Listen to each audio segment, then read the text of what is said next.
Thanks for inviting us. We're very excited to present what we're doing and how we work with the community.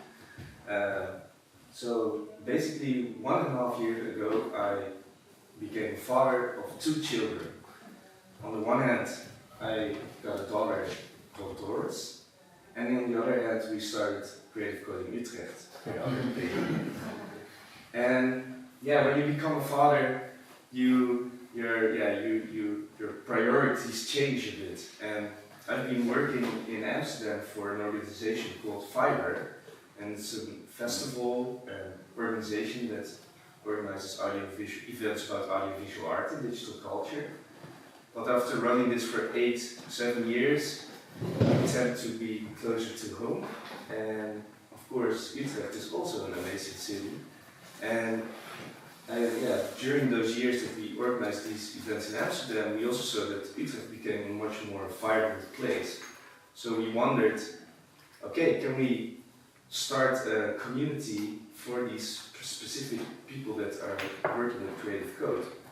Because there are a lot of organizations such as Setup and Impact and a lot of other interesting exhibitions and programs, but for the makers, there's not too much to be done. There needs to be more, and so we started Creative Coding. And I'm going to tell you about about Creative Coding and how we see it as an artistic practice and how we try to empower people. Thanks. So, why do people need to be empowered? Well, as we see, there was an interesting article that actually manifests one of the problems in our current society. Basically, technology has the promise to make everything better and more efficient, but as this news fact shows, this is not always guaranteed. Cars with smart car assistants make more damage than cars without smart assistant driving. So automation comes at a cost, and here it costs us the skill to drive a car properly and 250 million euros of car damage repair costs. So if you look at the current debate about digital technology, we have basically 2 camps. On the one hand, we have the people that are the techno-optimists who believe that technology will solve all our problems, but on the other hand, we have the techno-pessimists, the Luddites. They are often called the Luddites because they are often referred to people who want to go back to an era where we didn't have the internet, or it's often called people who have offline romanticism. So the Luddites, they started sabotaging the technology because they were anxious that technology would take over their jobs. And we also wonder, so is there a position that we can be optimistic about technology, but also critical? Is there a middle way? And we think creative coding can lead us the way. So, what is creative coding? Does anyone in the audience can tell me?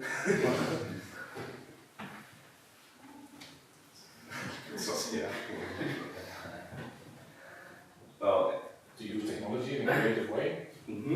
Any other people? I see some other creative coders here. Maybe you can explain what it is, in your opinion.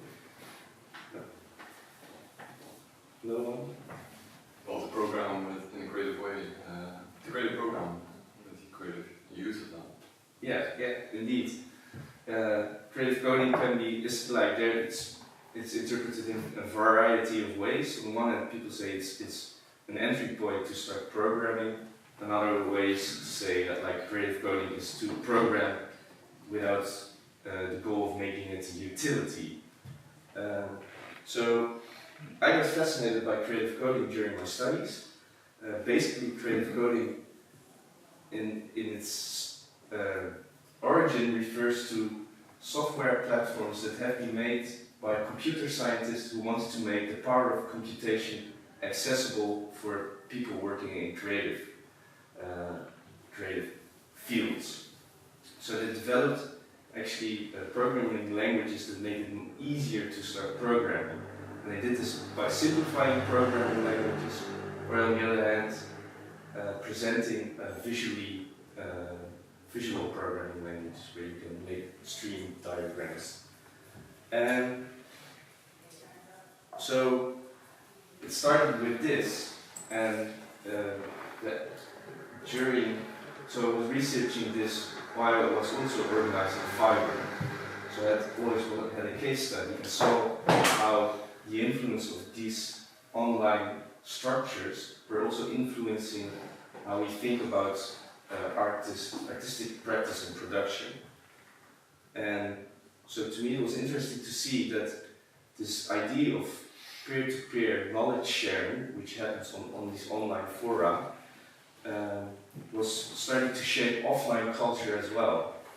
And so to me, creative coding became more than just software platforms.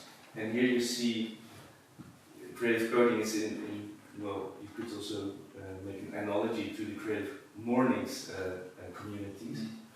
Because it's also, if this is on meetups, so you see there are a lot of meetups all over the world. It's a bit more saturated in the Western world, but yeah, there are actually a lot of people all over the world working with creative code.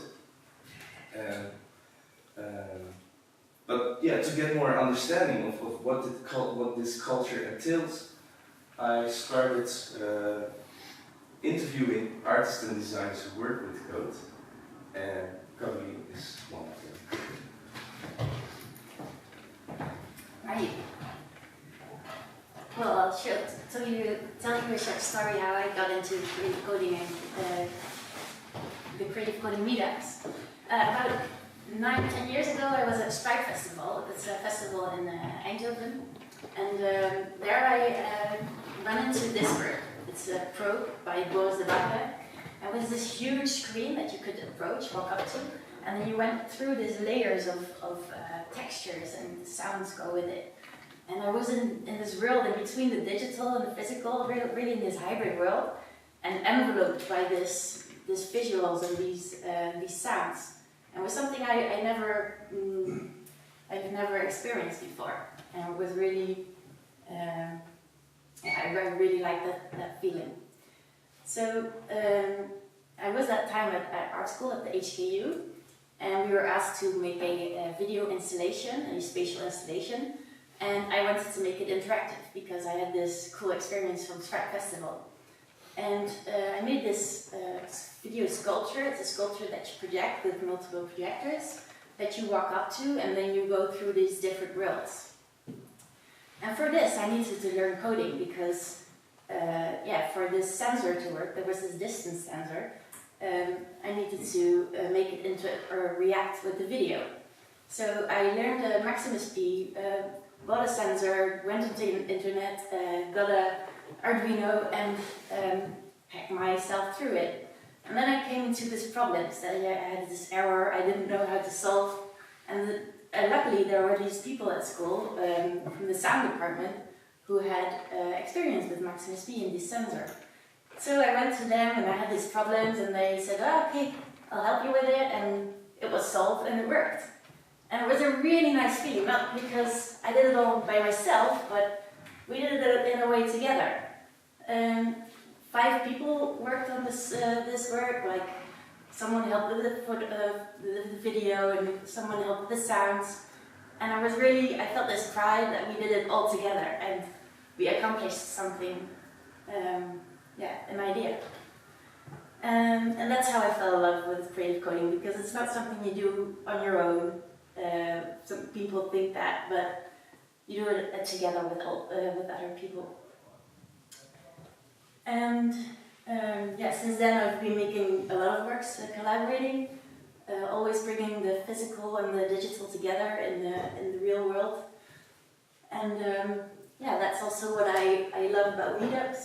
It's people from online come offline and to meet each other and to do stuff together.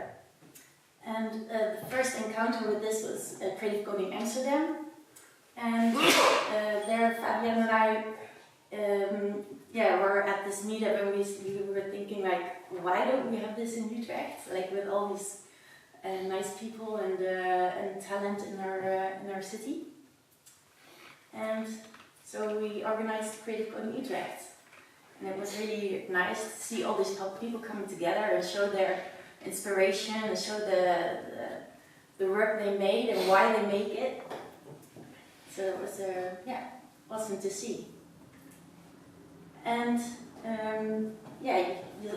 there are many creative coding communities around the world. This was a meetup in Germany at Node Festival, and there 8 countries came together and we shared experiences of what it means to organize a community and the downfalls, the pitfalls, but also the good things. And I'll explain some of these things we spoke about. Like creative coding is about interdisciplinary. It's all these disciplines coming together. It's not the only thing you share, it's the coding. So people of all fields come together, like design or music or visual, it doesn't matter. Everybody's welcome. And it's about sharing knowledge. Almost every creative coding also gives workshops or attends to workshops, or it's all about helping each other out and creating stuff together. And we try to be inclusive, like in we're not there yet. The male-female ratio is not 50-50 yet, but we're getting there. And when we invite speakers, we also try to get this ratio a little bit better. It's really working. Like, and people feel welcome. So And to show a nice example of this is Sabrina Verhagen, who's also organizer of Creative Coding Amsterdam. And she hacked vibrators for the sex tech hack.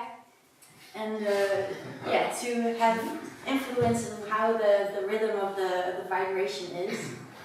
And this really shows that you don't have to comply with what the sellers give you, but you can hack your way and make a product, do something you want to do. So she made a sensor which you control with your hand, and then the vibrator reacts to this sensor. And I think you're going to talk about the challenges. So we saw the affordances of creative coding. It's actually quite an undefined space where a lot of people can come together from different disciplines. It's inclusive, and they employ new methods to ask questions about technology. But at the same time, creative coding has also some issues, and it has a large community because it's online. It's an online internet culture, and online they are very critical about developments. So we always like to say there's the algorithmic thought police online, and on the one hand, you see that creative coding is often seen as the R&D for the industry. So creative coders do a lot of experiments, and artists make new works, and sometimes these installations get stolen by big companies who just ask the design company, I want that installation, and they copy it. So there's an online community that's always seeking for these notions of things getting stolen. And on the other hand, I skipped the media art gallery, but I go a bit deeper into the creative coders' false friends, because creative coding or code is in this current day and age like water. It's everywhere, and it's in abundance, and you can easily consume your code and try a new function because it's available online. But the downside of it is that you get a creative coding cliches, and these are formed in certain patterns. And I'll show you a few. So this is a aesthetic cliche called circle packing. This is reaction diffusion systems, strange attractor, fractals, and Voronoi, and there are lots more. But basically, when you start creative coding, you have this code and you can get all these awesome results, and you think, oh, this is awesome, and you post them online, and then you start looking and you see that all these other people have the same patterns. And as the artist Marius Watts said, stay away unless you make it rock. So, how do you make it rock? Do you want to continue? Right. So with the CCU, we try to enhance an artistic quality. And we do that by giving workshops and showing how the works are made of our heroes. For instance, this was a machine learning workshop where the artists use machine learning to create artworks. And they show different tools that you can use to turn your artwork into to use machine learning to make art. And we also invite artists to make art in the space within the meetup. So here there's a artist that made light paintings, and they had a 360 degree camera, and within the meetup they made new work. And we also organize code jams that are places or events that people can come to, and then you code together. And here you can really inspire each other and help each other out where you're stuck. And this is really important to get to react on each other and give each other's tips to higher the quality, and also workshops. Yeah. And within these meetups, we invite 3 or 4 speakers. They give talks about like 20 minutes. We really ask them to not only show the end result, but really show the reason why you made the work and what you ran into while creating the work. But the code you found, or the problems you ran into. We think this is really important because then you can really help each other and inspire each other to take it to a deeper level. And yes. So it's about making connections and how you apply technology to understand the systems that are behind it. And we see that the creative coders play with these technologies that also are shaping our current society. And so as that, creative coding is for us an undefined space where you can bring in all these disciplines together. And because it's creative coding, we can attract as well artists as business people, because coding is the common language. But like one of the challenges we got is that we invest a lot of time in it, and especially if it's such an experimental culture, how you can make it sustainable, and how can you earn some money with it to invest all the time that you to get a bit back of all the time you invest in it. And so our idea, actually one of the important things also to reach a larger audience, is to do an exhibition.